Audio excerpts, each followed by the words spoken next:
Enrique Montenegro bajó del jet privado en Congonhas con el semblante apesadumbrado.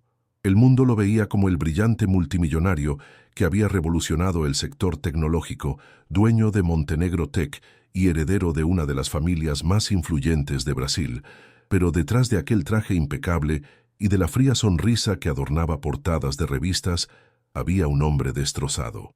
El día anterior, su médico personal, el doctor Paulo, había confirmado el diagnóstico: esterilidad progresiva, causada por una rara mutación genética. En un plazo de 6 meses, su cuerpo cesaría completamente la producción de espermatozoides. La sentencia era definitiva. Un golpe devastador para su orgullo y sus planes de perpetuar su legado. Enrique, a los 35 años, jamás había imaginado enfrentar tal limitación. Había crecido bajo la rígida sombra de su abuelo, Augusto Montenegro, quien había condicionado el control del imperio familiar a una cláusula inflexible. El accionista mayoritario debía engendrar herederos directos antes de cumplir los 40 años. De lo contrario, el mando pasaría automáticamente a Carlos, su primo y mayor rival. Enrique despreciaba a Carlos, un hombre sin escrúpulos, dispuesto a destruir años de innovación solo para satisfacer su propio ego. La mera idea de ver a su primo al mando lo consumía de odio. Aquella mañana, sentado en el asiento trasero del coche importado, Enrique repetía mentalmente las palabras de su abuelo: un Montenegro que no deja descendencia no merece el trono de la familia. El peso de la maldición resonaba en su mente. Golpeó con fuerza el volante, como si pudiera disipar la frustración con un gesto. Horas después, en la oficina acristalada en la cima de la sede de Montenegro Tech, Enrique reunió a sus consejeros más cercanos.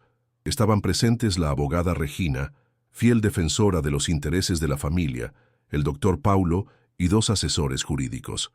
La propuesta que Enrique puso sobre la mesa dejó a todos en silencio. Seleccionar a 10 mujeres consideradas perfectas, inteligentes, saludables y de élite académica para que engendraran a sus hijos en un plazo de 6 meses. ¿Es esto legalmente viable?, preguntó Regina, ajustándose las gafas, perpleja. No hay nada ilegal, respondió Enrique, frío. Serán inseminaciones artificiales, contratos blindados, todo dentro de la ley. 1 millón por mes de gestación y 50 millones para que críen a los niños hasta los 5 años. Después de eso, la educación será supervisada por mí. El doctor Paulo negó con la cabeza, reticente. No podemos garantizar que todas queden embarazadas en el primer intento. Su material genético debe ser congelado de inmediato. Congele lo que sea necesario, cortó Enrique, pero quiero resultados. Él bautizó la operación como Proyecto Herederos. Regina, aunque incómoda, comenzó los trámites legales. Enrique exigió además una mansión aislada en Alphaville, con máxima seguridad, donde las futuras madres permanecerían hospedadas bajo vigilancia. Mientras planeaba, Enrique recordaba el retrato de su abuelo que decoraba su oficina. La pintura parecía observarlo con severidad, como si le dijera que aún no era digno de llevar el apellido Montenegro. 3 semanas después, la mansión estaba lista. Las suites lujosas fueron decoradas según los perfiles de las candidatas. Pero había un detalle aún pendiente: la contratación de la gobernanta que administraría la casa. Enrique había rechazado decenas de currículums. Quería a alguien invisible, disciplinado y sin ambiciones personales. Fue en este proceso que apareció Luisa Soares. Tenía 28 años, experiencia en hotelería y un historial marcado por sacrificios. Había cuidado de su madre enferma hasta el final y ahora se dedicaba a su hermana Teresa, que sufría de insuficiencia renal y aguardaba un trasplante. Luisa no tenía la sofisticación de las otras candidatas. Vestía ropa sencilla, pero limpia, y llevaba en la mirada la dignidad de quien había soportado dolores sin quebrarse. Enrique la observó por las cámaras antes de la entrevista. Notó cómo ayudaba discretamente a una señora mayor que había dejado caer su bolso en la recepción. A diferencia de las otras postulantes, no intentaba impresionar, solo mostraba respeto. Cuando entró en la oficina, mantuvo los ojos bajos, nerviosa. «Señor Montenegro, es un honor. ¿Por qué quiere este empleo?», interrumpió Enrique, impasible. «Mi hermana necesita tratamiento. Con este salario puedo garantizarle medicamentos que el SUS no cubre». La voz de Luisa temblaba. pero sus palabras eran firmes. Enrique percibió las manos callosas, la postura humilde pero orgullosa. Tras unos segundos de silencio anunció: «Está contratada. Comience mañana». Luisa, aliviada, agradeció con lágrimas contenidas. Con su llegada, la rutina de la mansión ganó eficiencia. En pocos días, organizó cada detalle con precisión ejemplar. Sin embargo, su presencia comenzó a incomodar a las primeras 3 candidatas seleccionadas: Camila, una ejecutiva de renombre; Vanessa, una exmodelo internacional; y Amanda, una neurocientífica premiada. Todas llegaron con un aire de superioridad. Al encontrarse con Luisa, no dudaron en mostrar desprecio.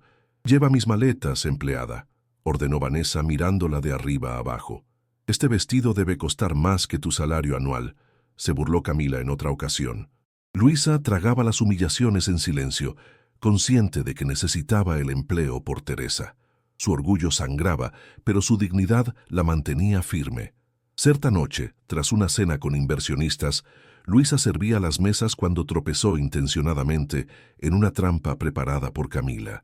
La bandeja de cristal cayó, derramando vino sobre el carísimo vestido de la ejecutiva. Los invitados rieron, y Luisa casi lloró de vergüenza. Pero Enrique, desde la cabecera, observó la escena con mirada analítica. Reconoció el truco. «Si algo se rompe en esta casa, lo descontaré de su pago», dijo él, dirigiéndose a las candidatas, dejando a todos atónitos. Luisa, arrodillada recogiendo los cristales, sintió una chispa de respeto nacer. Días después, cuando Teresa sufrió una crisis renal, Luisa faltó al trabajo. Enrique, furioso, fue personalmente al hospital público donde estaba internada su hermana. Al verlas en aquella ala sencilla, la realidad lo golpeó. Por primera vez sintió vergüenza de su propia arrogancia. Pagó la internación en una habitación privada y ordenó a los médicos que proporcionaran el mejor tratamiento. «¿Por qué no avisaste que faltarías?», preguntó intentando disimular la extrañeza de estar en aquel lugar. «Mi celular se descargó y no podía dejar a mi hermana sola», respondió Luisa, exhausta. Enrique la observó con una mezcla de respeto e incomodidad. La fuerza de aquella mujer sencilla contrastaba con las candidatas de élite que había contratado. A la mañana siguiente, dejó un sobre con dinero suficiente para meses de medicamentos debajo de la puerta de Luisa.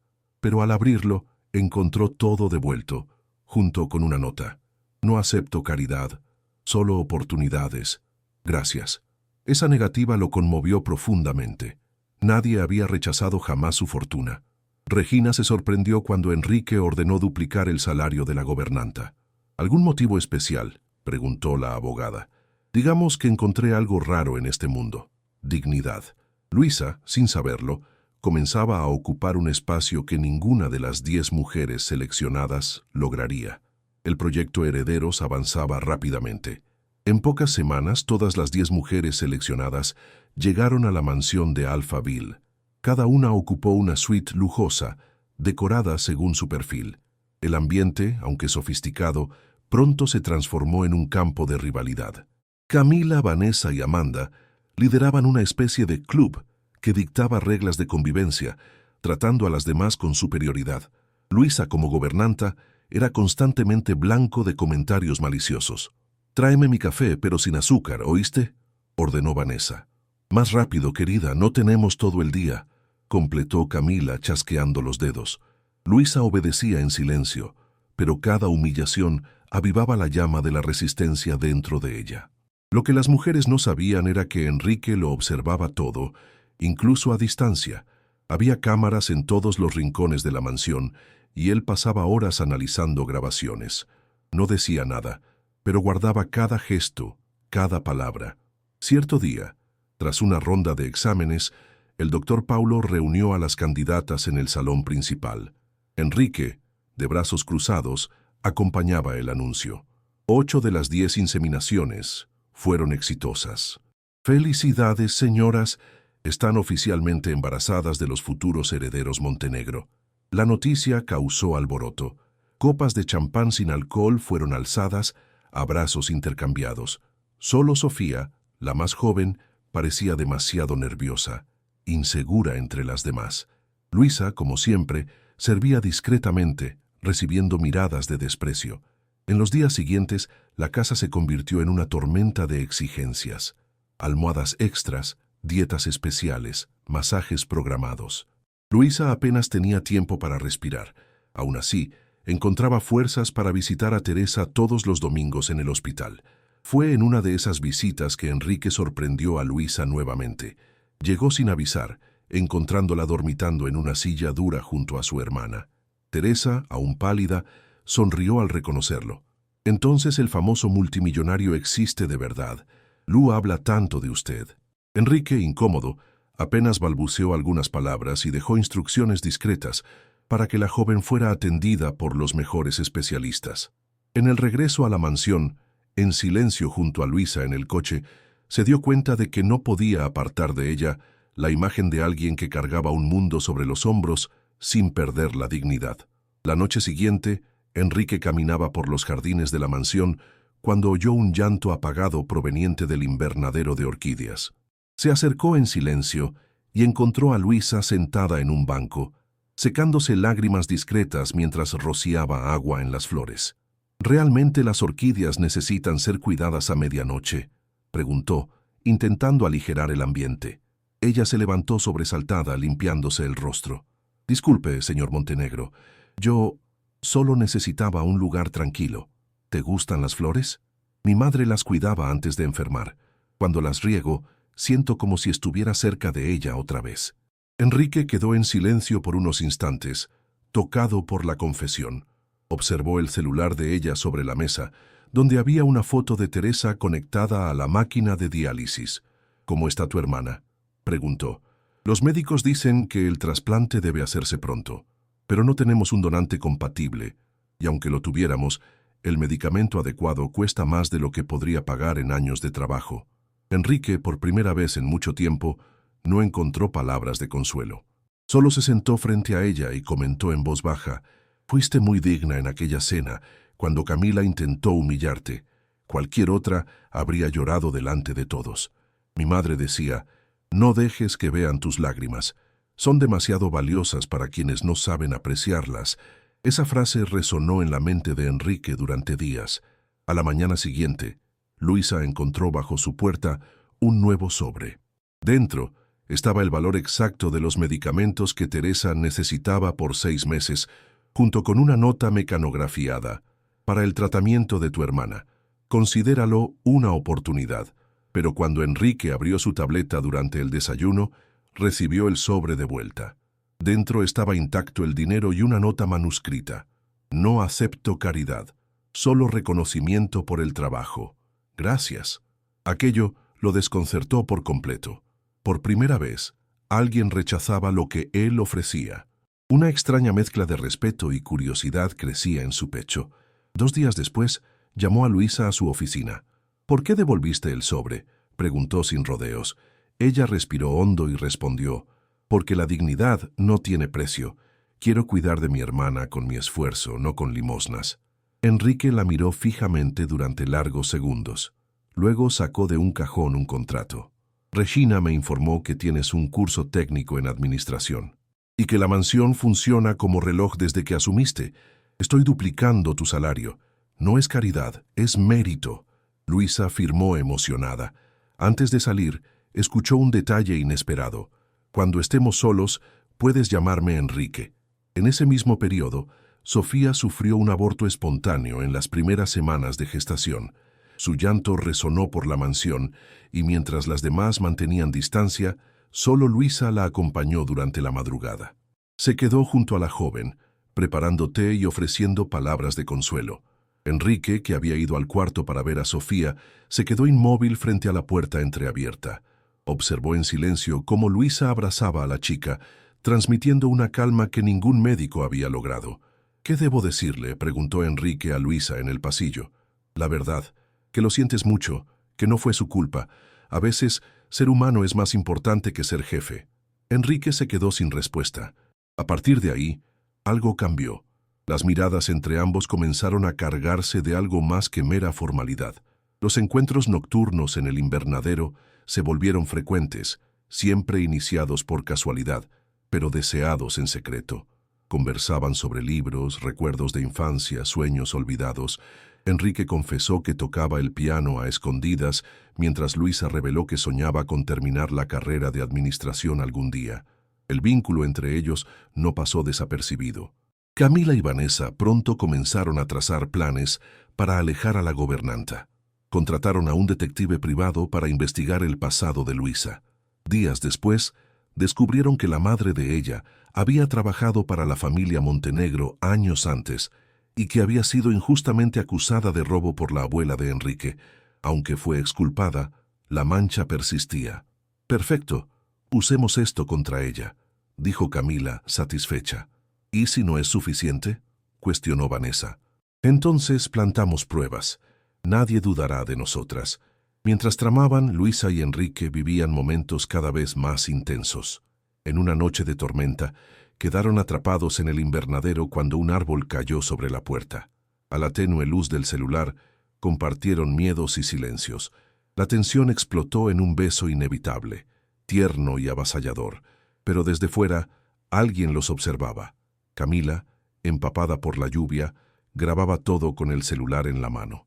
Al día siguiente, la mansión estaba en ebullición. Camila convocó una reunión improvisada, acusando a Luisa de manipular a Enrique.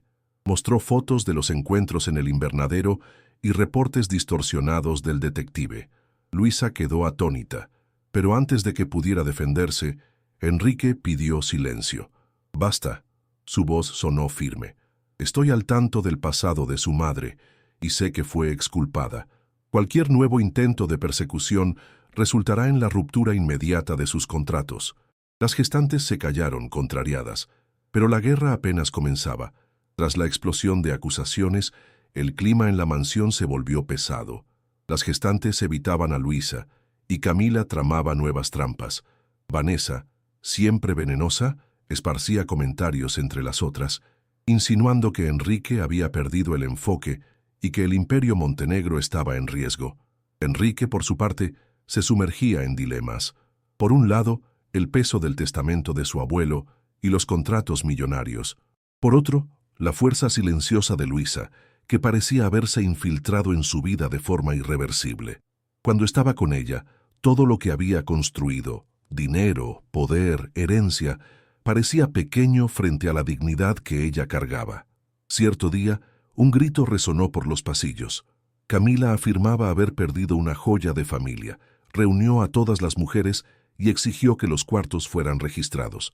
Al llegar al sencillo cuarto de Luisa, la joya fue milagrosamente encontrada entre sus cajones. «Ladronzuela de herencias», ironizó Vanessa. «Tal madre, tal hija», completó Camila. Luisa se quedó inmóvil, pálida. Los recuerdos de su madre acusada injustamente la atravesaron como cuchillos. Enrique fue llamado de urgencia. Encontró el objeto sobre la mesa, con todas las mujeres mirándolo. «Nunca vi esto en mi vida», exclamó Luisa, intentando mantener la firmeza. «Le creo», dijo Sofía rompiendo el silencio. «Las escuché planeando esta trampa». Camila y Vanessa protestaron al unísono, pero Enrique permaneció serio. Pidió las grabaciones de seguridad y en pocas horas confirmó que Camila había entrado al pasillo trasero poco antes del supuesto robo. «Han cruzado todos los límites», declaró Enrique, furioso. «Camila, tu contrato está terminado. Tienes una hora para dejar esta casa». Camila salió escoltada, lanzando amenazas. Vanessa, sin embargo, permaneció disimulada, ocultando el rencor tras una sonrisa artificial. Esa noche, Enrique encontró a Luisa llorando en su cuarto. Se acercó lentamente. «No tienes que soportar más esto». «No lloro por lo que hicieron», respondió Luisa, secándose el rostro. «Lloro porque pensé que tú también dudarías de mí». «Dudé por un segundo», confesó él con la voz baja, «y me odio por eso».